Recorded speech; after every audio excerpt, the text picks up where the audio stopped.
Alright, I've been busy. I'm always busy. So I have the next 2 weeks off of work, actually, which is really cool, because I'm actually going to France for 10 of those days, or no, 9. Yeah, 9 or 10. I'm going to the Le Mans 24 hours with my dad, which I'm very excited for. So I've been trying to get as much of this truck done as possible before I go, because when I get back I'm going to have about 24 days before the Nationals, so it's getting a little bit tight, but it's fine, I can do it. So there's two main things left to do on this truck, is the wiring and the decals. Now the decals are not in my control. I've ordered them from David. He said they will be done in time. If push comes to shove, he's going to the Nationals as well, so he'll just bring them with him and I'll put them on up there. But I would prefer it if I could have them here so I can put them on. But yeah, I'm hoping that he can get them done. Yeah, I think there shouldn't be a problem. But the wiring is all on me. So with the wiring I do on my trucks, all the ones that have beer units for the lights, is the wiring is mainly the lights is what I'm talking about. And the beer unit has 2 ribbon cables. So what I do is I use one ribbon cable for the chassis and then one for the cab. Same story on the T cab and the same story on the 4 Series. It just makes it easier. So if I want to take the cab off, I just got to unplug like one ribbon cable and maybe a couple of auxiliary cables, and the cab can come off. Simple. There's no soldered connection between the cab and the chassis, because in my case I've always got to end up getting back into the truck to do maintenance or to add something or to change something. So that's the situation. So what I've been doing is prioritising what you see now, the chassis. Everything on that at the minute is wired up. It's probably taken me about 2 to 3 hours a evening for about 2 weeks, 3 weeks to get it to this point. There's a lot of lights on this truck, and it's my smallest truck, so it's, you know, I'm trying to fit the most in the smallest amount of space. It's quite challenging. So it's all wired up, and everything that you see here hopefully is together for its, you know, a long time. Got my power button there. All the lights work on the chassis, on the stack bracket. All these work. That one there, and the rear bumper, and all the headlights, the underglow with fuses in that. It's all there. It's all sorted. I've plugged it into the computer, which I can do by, if I show you. I had to put this little hook in here because when Derek painted this, he lacquered over the handles, and now I can't open the handles. So, and the reason why there's a little white mark there is when I painted the doors purple, I had the handles open, so it had a little area covered. So just proof that it's not perfect, so I made it. But you open that up, and in a minute I've just got a little 2200 milliamp LiPo in now. I'm gonna have to get a bigger capacity, but it's the physical size that's going to be the issue for me. I need something that's, I can't use a normal nickel metal hydrate, it won't fit. So I need a LiPo, but I'm going to need a bigger capacity than 22. I would like closer to 4 or 5,000.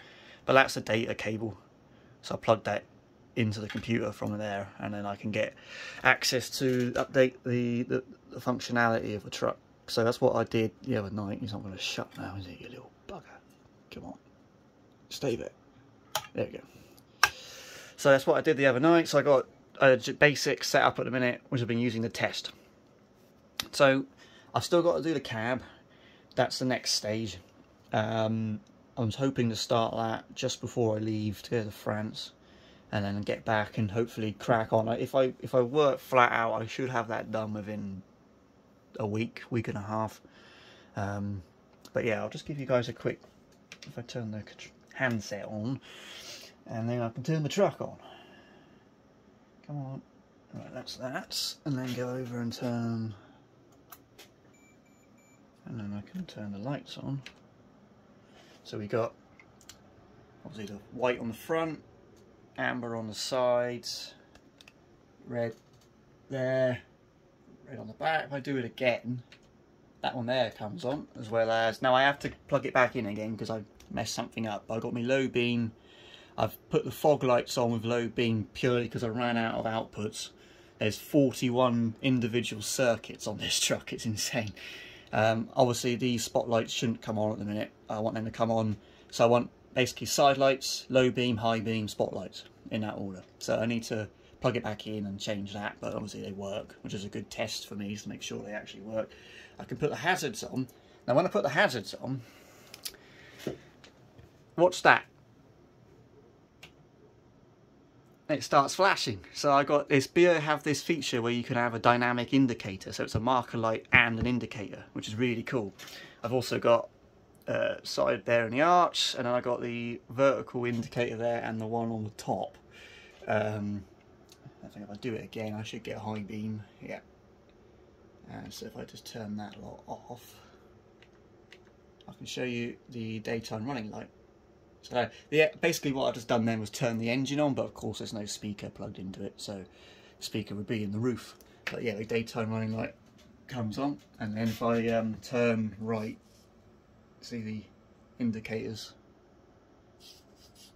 So that's that, and then I'm going to have, obviously I've got a light like this on top of the spoiler up here, and it'll be set up the same as that, so it will be a dynamic indicator slash marker. So you turn your normal, these markers on, and then if I do it again, that one there comes on.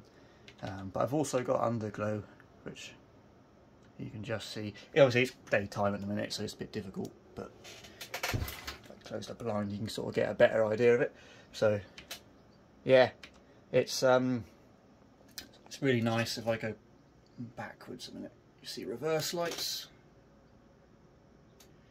And yeah, it's getting there. It's it was a lot of work, a lot of wires and a very small amount of space. And turn that off.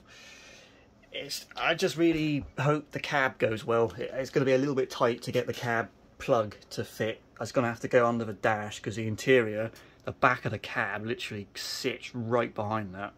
So I'm halfway there. Signal lost. Turn the truck off and it says signal lost. So yeah, and of course it's using my Paladin. So that's it. It's going well. Yeah, next video hopefully I'll have the cab on it with that wired up. Hopefully I might even have the decals, so I'll get on to David and I might nag him a little bit, see if he'll hurry up. But I would love to get tyre writing done. I'm just waiting for the right sort of pen. I'd love to do that Michelin, not the writing, but not the letters, but the bit around it, on the front and the rear, but we'll see. But yeah, anyway, it's going well. So hopefully, yeah, next video I should have the cab wired up.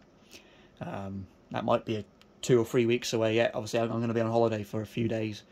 And then when I get back, I'll crack on with it. But yeah, it's just the cab wiring and the decals. And fingers crossed, he should be good to go. So yeah. Right, thank you for watching. And I'll update you when I've done a bit more. Cheers.